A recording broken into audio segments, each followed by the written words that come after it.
Good morning, friends. Myself, Dr. Chandrasekhar Bangarwar, Professor, SRM, State Ayurvedic College, Bareilly, UP. We have a discussion about hematology. Hematology is simply a study of blood.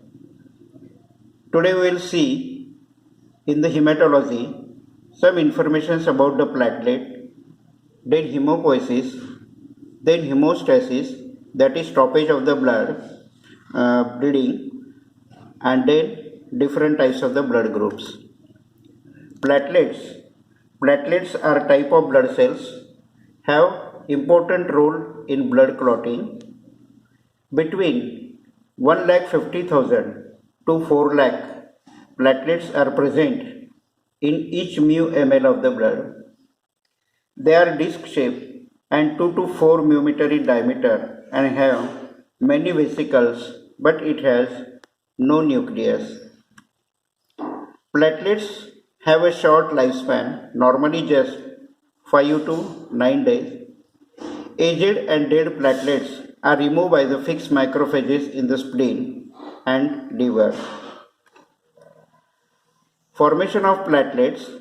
Under the influence of hormone thrombopoietin, myeloid stem cells develop into the megakaryocyte colony forming cells that in turn develop into precursor cells called megakaryoblast. Megakaryoblast transform into fragment called megakaryocytes. Each fragment enclosed by a piece of the plasma membrane is platelet. Functions of platelets. Platelets help stop blood loss from damaged blood vessels by forming a platelet plug. Their granules also contains chemicals that once released promote blood clotting. We have seen all the types of the blood cells.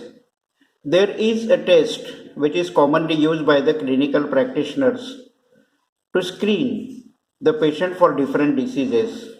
It is known as complete blood count, or it was also previously known as the hemogram examination.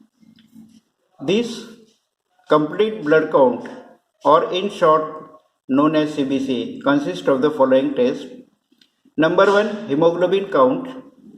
Number 2, red cell indices, different types of the RBCs present in the blood. Then RBC count, then WBC count, then platelet count, and then differential leukocyte count consists of the percentage of the different types of the WBCs in the blood, and ESR, that is erythrocyte sedimentation rate. In a blood, erythrocyte or RBCs get settled down and it is measured after 1 hour. How much is erythrocyte sedimentation rate? In short, known as ESR. Now let us see about the red bone marrow as well as the hematopoiesis. Bone marrow or myeloid tissue is present in the medullary cavity of the bone. There are two types of the bone marrow, red bone marrow and yellow bone marrow. This red bone marrow consists of the developing blood cells, adipocytes, fibroblasts, and macrophages within the network of the reticular fibers. Red bone marrow is present in developing bones of the fetus and in some adult bones like pelvis, ribs, breast, bones, vertebra, skull, and end of the bones in the thighs and arms. The process by which the form elements of the blood develop is called hemopoiesis or hematopoiesis. Before birth, hemopoiesis first occurs in a yolk sac of an embryo and later in liver, spleen, thymus, and lymph nodes of the fetus. In the last 3 months before birth, red bone marrow becomes the primary site of hemopoiesis and continues as the main source of formation of blood cells after birth and throughout life.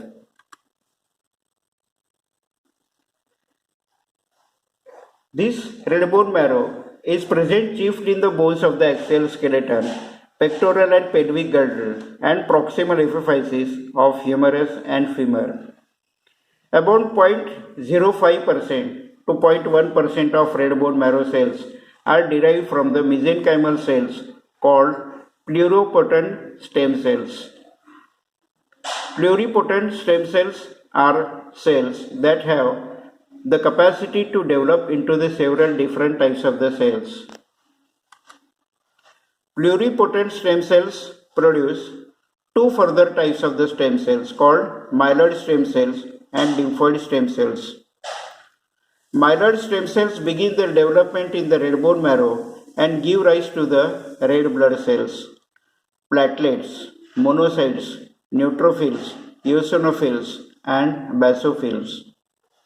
Lymphoid stem cells begin their development in the red bone marrow but complete it in lymphatic tissue. They give rise to lymphocytes. Although some lymphocytes have lifetime measured in years, most form element of the blood are continually dying and being replaced within hours, days, or weeks. Negative feedback system regulate the total number of RBCs and platelets in circulation, and their numbers normally remain steady. The abundance of the different types of the WBCs, however, varies in response to challenges by invading pathogens and other foreign antigens. During hematopoiesis, some myeloid stem cells differentiate into progenitor cells. Other myeloid stem cells develop into the precursor cells. Some progenitor cells are known as colony-forming units and have many types. For example, colony-forming unit E produces eosinophils. Colony-forming unit MAG produces platelets.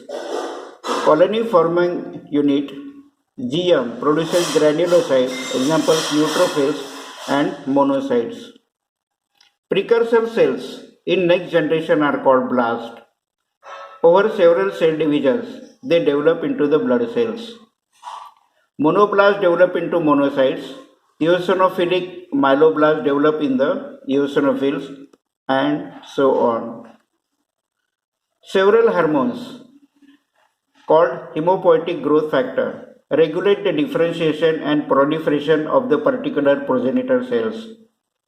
Erythropoietin or EPO increases the number of RBC precursors. Thrombopoietin or TPO is a hormone produced by the liver stimulate the formation of platelets. Erythropoietin is secreted in the kidneys. Several cytokines regulate development of the blood cells. Basically, these cytokines are small glycoproteins that are produced by the red bone marrow cells, leukocytes, macrophages, fibroblasts, endothelial cells. Two important families of the cytokines that stimulate white blood cell formation are colony stimulating factors and interleukin. Erythropoiesis means formation of the RBCs. Erythropoiesis, the production of RBCs start in the red bone marrow with precursor cell called proerythroblast.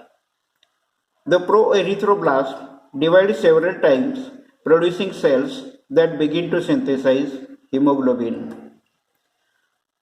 Ultimately, a cell near the end of the development sequence ejects its nucleus and becomes reticulocyte. Reticulocyte develop into mature RBC within 1 to 2 days after their release from red bone marrow. Now next part is hemostasis. Hemostasis is a sequence of reactions that stop bleeding. Don't get confused with the two terms hemostasis and homeostasis. Homeostasis means body's internal environment is normal and hemostasis is stopping of the bleeding. When blood vessels are damaged or ruptured, the hemostatic responses must be quick, localized to the region of damage and carefully controlled. When successful hemostasis prevents hemorrhage, the loss of large amount of the blood from the vessels. Hemostatic mechanism can prevent hemorrhage from the smaller blood vessels, but extensive hemorrhage from larger vessels usually requires medical intervention. Three mechanisms reduces blood loss. Number one is vascular spasm. Number two is platelet plug formation. And number three is blood clotting or coagulation. Three functions occurs in the platelet plug formation. Number one is platelet adhesion. Number two is platelet release reaction. And number three is platelet plug formation. During blood clotting or coagulation, it is 2 to 3 steps. Number one is extrinsic and intrinsic pathways lead to the formation of prothrombinase. Here, inside the blood, two types of reactions occurs. One is extrinsic pathway, another is the intrinsic pathway, but both of the pathways lead to the formation of prothrombinase. Second is common pathway in which in second stage there is formation of thrombin and in third stage there is formation of fibrin. In the hemostasis, following factors participating in the coagulation and are known as clotting factors. They are recognized by the Roman lipid numbers. Number 1 is fibrinogen. Number 2 is prothrombin. Number 3 is tissue factor, also known as thromboplasm.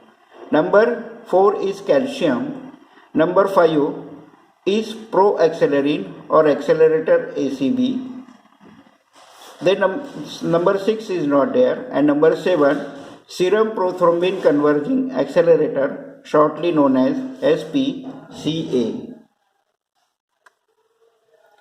Then 8 anti-hemophilic factor AHF, anti-hemophilic factor A and anti-hemophilic factor AHG. Due to the deficiency of this anti-hemophilic factor, a patient suffers hemophilia in which there is tendency to bleeding or blood loss is there. Number 9 is Christmas factor or plasma thromboplastin component, shortly known as PTC, or anti-hemophilic factor B. Then 10 is Stewart factor, also known as Prover's factor or thrombokinase. Number 11 is plasma thromboplastin, anticadent PTA short form, or anti-hemophilic factor C. Number 12 is Hegemon's factors, also known as glass factors, also known as contact factor or anti-hemophilic factor D. And number 13 is fibrin stabilizing factors. These 12 factors participate in the hemostasis. So these 12 factors are known as clotting factors. In the different reaction, as we have seen earlier, 3-stage reaction for hemostasis, these 12 factors participate in the reactions. In one reaction, different factors involved. In another stage, different factors are involved. In another stage, next stage, another factors are involved. In this way, the process of hemostasis get completed. Now, first step, hemostasis is vascular spasm. When arteries or arterioles are damaged, the circularly arranged smooth muscle in their wall contracts immediately. Such a vascular spasm reduces blood loss for several minutes to several hours. Spasm is caused by the damage to the smooth muscles by substances released from activated platelets and reflexes initiated by pain receptors. Platelet plug formation is the next step, which occurs in the 3 small stages. Number 1, initially platelet contact and stick to the part of the damaged blood vessel, such as collagen fiber of the connective tissue underlying the damaged endothelial cells. This process is called platelet adhesion. Another Second step, due to adhesion, the platelets becomes activated and their characteristics changes dramatically. They extend many projections that enable to contract and interact with one another, and they begin to liberate the content of their vesicles. This phase is called platelet release reaction.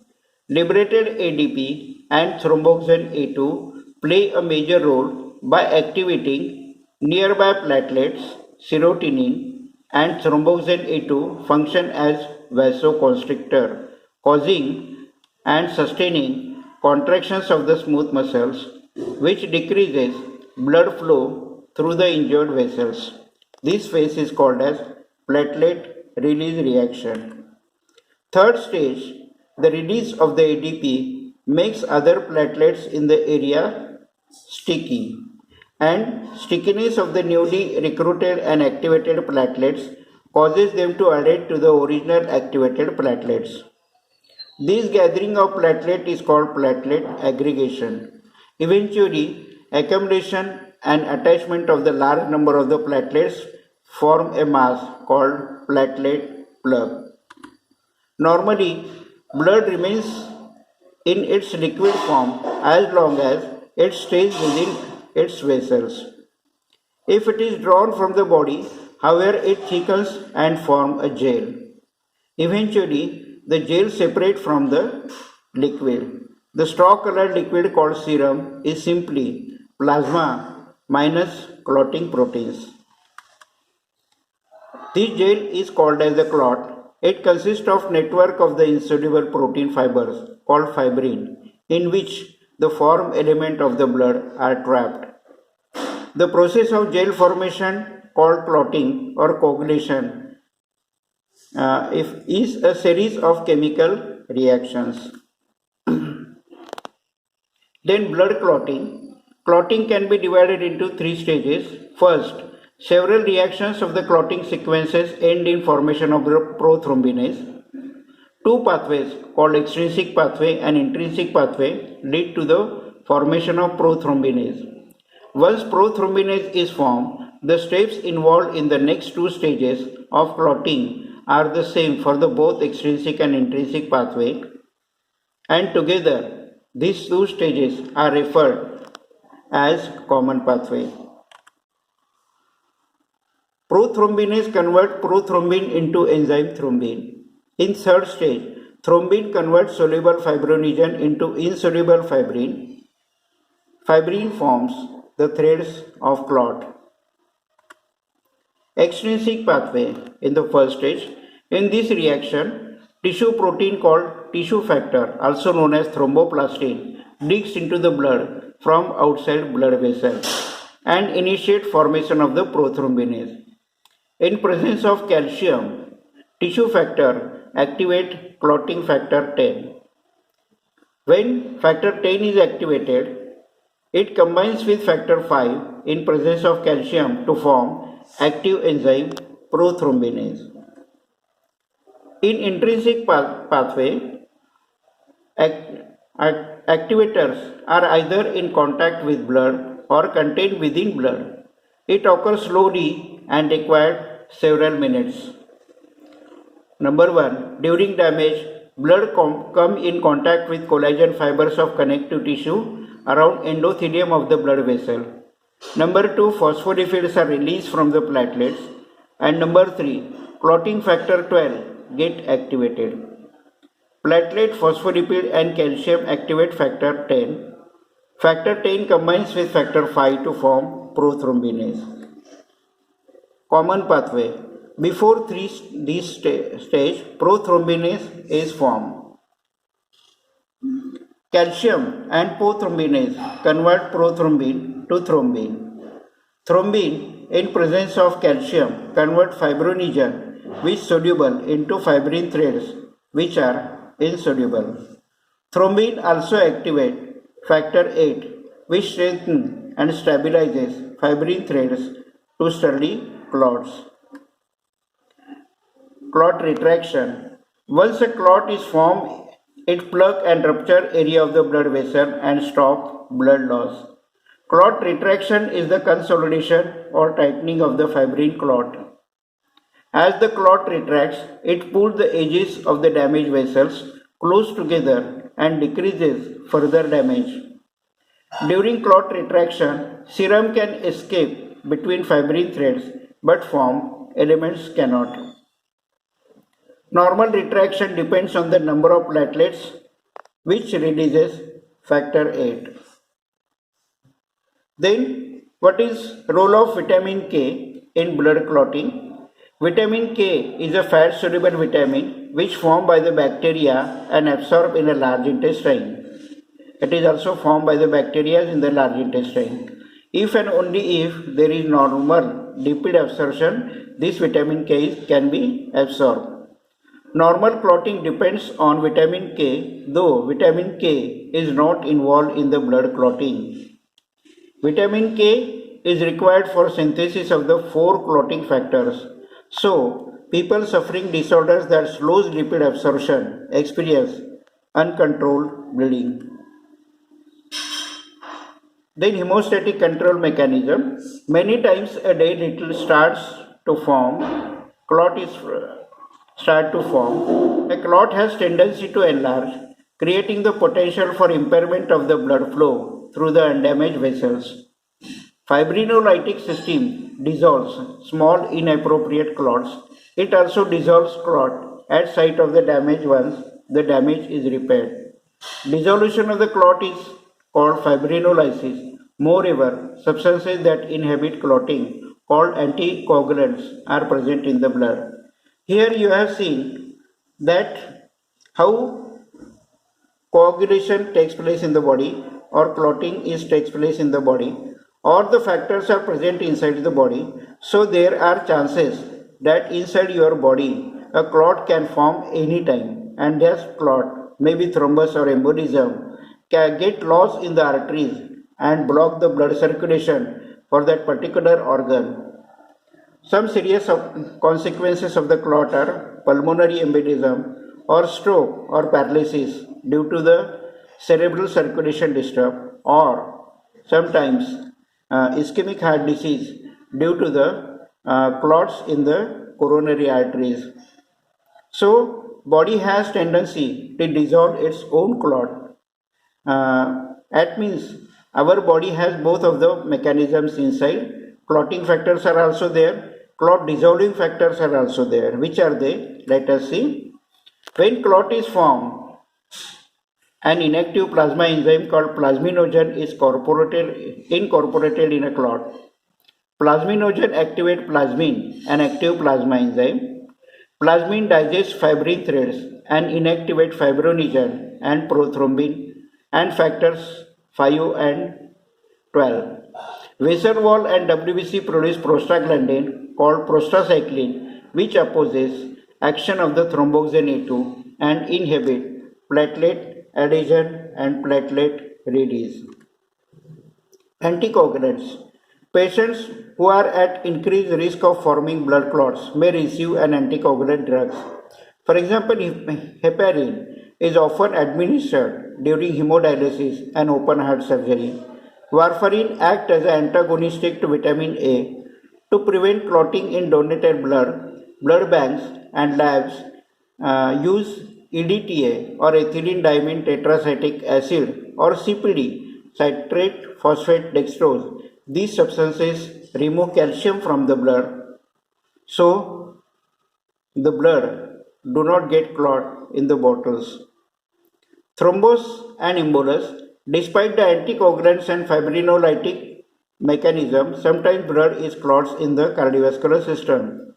Due to clot, platelet adhesion is accelerated. Clotting in an unbroken blood vessel is called thrombosis. A clot itself is a thrombus. A blood clot, bubble of air, fat from the broken bones, or a piece of debris transported by the bloodstream is called embolus. In patients of heart disease and blood vessel disease, chances of forming a clot are more. So, these patients receive some medicines to prevent a clot. In low dose, aspirin, which is commonly used by the peoples, inhibit vasoconstriction and platelet aggregation by blocking synthesis of the thromboxane A2. Thrombolytic agents are injected to dissolve blood clots and circulation is restored. Streptokinase to dissolve the clot or tissue plasminogen activators are used nowadays. Now let us see about the different types of the blood groups and blood types. What are the blood groups and blood types? Regarding blood groups, you are aware that there are four types of the blood groups A, B, AB and O, and positive or negative. Why these groups are there? Let us see. The surface of erythrocyte means RBC contains a genetically determined assortment of the glycoproteins and glycolipids that can act as an antigen, also called isoantigens or agglutinogens. These antigens occurs in characteristic combinations. Based on presence or absence of various isoantigens, blood is categorized into different blood groups. Actually, there are at least 24 blood groups and more than 100 isoantigens that can be detected on surface of the RBC. Here we discuss two major blood groups, ABO and RH. The ABO blood group is based on two glycolipid isoantigens called A and B. That means your blood RBCs may have antigen A or B. People whose RBC display only antigen A have type A blood. Those who have only antigen B are type B. Individuals who have both A and B antigens are type AB, whereas those who have neither antigen nor antigen B are type O. In this way, your blood group is decided which type of antigen is present on your RBC surface. If antigen A is present, blood group is A. B is present, blood group B. If both AB are present, it is AB. And no antigen is present, then your blood group is O. The RH blood group is so named because the antigen was discovered in the blood of the rhesus monkey. The alleles of three genes may code for the RH antigens. People whose RBCs have RH antigen are designated as RH positive. People whose RBCs have RH antigens are designated, those do not have this RH antigen are designated as RH negative. When people say that I am positive or negative, that means rhesus factor is present or absent on the RBCs. When they say that I am A positive, that means A antigen is present with RH antigen is present. In this way, your blood group is decided. What happens due to the incompatibility? Hemolytic disease of the newborn can be there. The most common problem with RH incompatibility is hemolytic disease of the newborn may arise during pregnancy. If a small amount of RH positive blood leaks from the fetus through the placenta into the bloodstream of RH negative mother, the mother will start to make an anti-RH antibodies. Here we take an example that mother is RH negative and fetus is RH positive. So there may be a reaction occur. An injection of anti-RH antibodies called anti-RH gamma globulin can be given to prevent hemolytic disease of the newborn. All RH negative women should receive this RHO GM soon after every delivery, miscarriage or absorption. Transfusion. Blood is the most easily shared of the human tissues, saving many thousands of lives every year through the transfusion. A transfusion is a transfer of the whole blood or blood component into the bloodstream. A transfusion is most often given to alleviate anemia or when blood volume is low, for example after a severe hemorrhage. During transfusion, typing and cross-matching of the blood is done.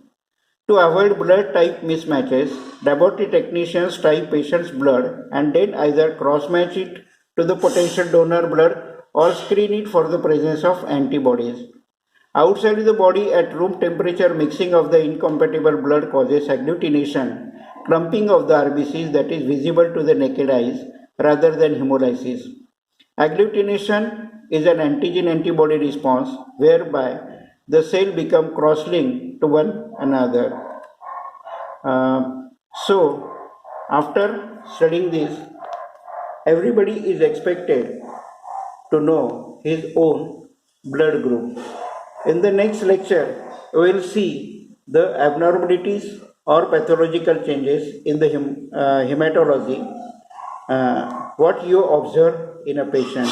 Till then, thank you very much. Good day.